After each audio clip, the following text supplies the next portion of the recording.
Once upon a time, in a vibrant forest, there lived a tiny mouse. Nearby, in a cavern, resided a colossal bear who had been hibernating for many months. Despite the arrival of summer, the bear continued to slumber and snore loudly. One day, the little mouse decided it was time to awaken the bear, for it had endured a sleepless winter due to the bear's thunderous snores. "Mr. Bear, hey, Mr. Bear, summer has arrived. You can wake up now," the mouse called out.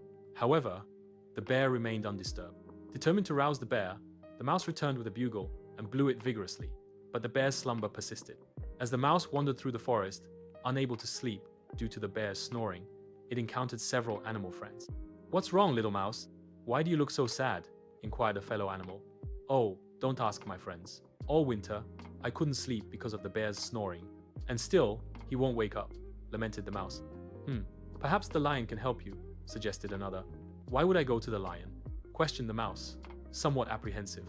"Because the lion roars so loudly that everyone springs to life the moment they hear it," explained the animal. Though slightly anxious about approaching the mighty lion, the king of the forest, the mouse decided to seek his assistance. The lion was slumbering near his cave. When the mouse saw the imposing feline, it contemplated abandoning its mission. However, an accidental step on a branch roused the lion, who, with a tiny quivering voice, inquired about the disturbance. "What's that noise? Why are you in front of my cave?" questioned the lion. Well, Your Majesty, I apologize for waking you. I've come to ask for your help," stammered the mouse. "You're hardly big enough to be considered a snack, little mouse." "Why should I assist you?" retorted the lion dismissively. "I am the king of the forest, and I don't have time for tiny, inconsequential creatures like you." With that, the lion turned away, leaving the mouse without aid. The lion retreated to a secluded spot where he wouldn't be observed and began to itch uncontrollably. Music. The lion's itching became so intense that he didn't want anyone to witness his distress. Being the king of the forest, he was keen to maintain his regal appearance. Meanwhile, the mouse, on its way back home, heard wheezing coming from the depths of the forest.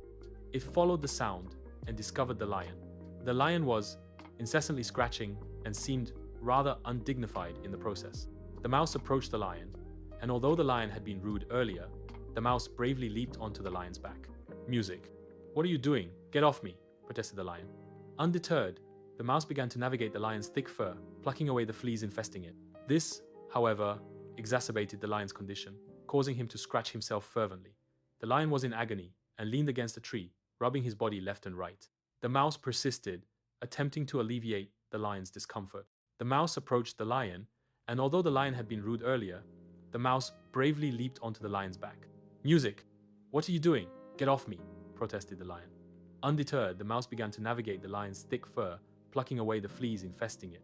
This, however, exacerbated the lion's condition, causing him to scratch himself fervently. The lion was in agony and leaned against a tree, rubbing his body left and right.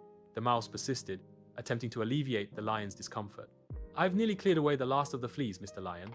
Just a bit more to the left," the mouse assured. The lion finally ceased his shaking, and the mouse removed the remaining fleas. "How do you feel now?" inquired the mouse.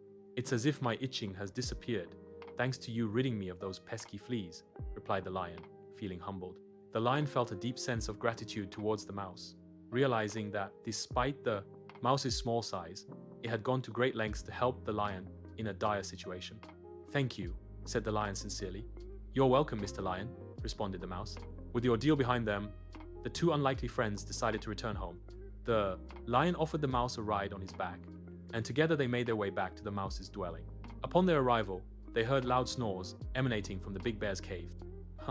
What's that noise?" the mouse wondered aloud. Curiosity piqued. They entered the cave, where they found the bear still fast asleep. "Music. Ah, you were right, mouse. Summer has come, but it seems the big bear is still enjoying his slumber," noted the lion. Without further ado, the lion, the king of the forest, took a deep breath and unleashed a mighty roar right into the bear's ears. The force of the roar shook the very ground beneath them.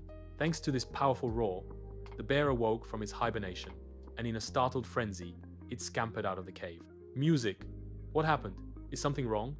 Did the sun come out? Is it summer already? Where am I?" the bewildered bear exclaimed.